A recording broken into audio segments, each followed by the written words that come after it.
Welcome to our tutorial on how to unlock Telegram on your PC. Let's walk through the steps to remove the passcode.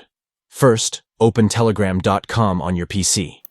Once the website is loaded, look for the three lines icon at the top left corner of the page. Click on the three lines icon to reveal the menu options. From the menu, select Settings to proceed to the Settings page. In the Settings section, locate and click on Privacy and Security. This will take you to the Privacy and Security Settings page. Within the Privacy and Security settings, find and click on Local Passcode to manage your passcode settings. Next, click on Disable Passcode, usually highlighted in red at the bottom of the screen. This action will prompt you to confirm your decision to disable the passcode. To confirm the removal of the passcode, click on Disable.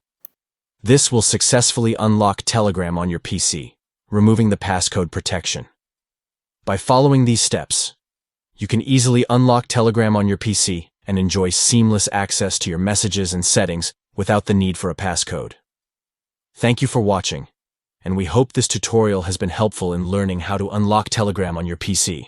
Stay tuned for more informative tutorials and tips.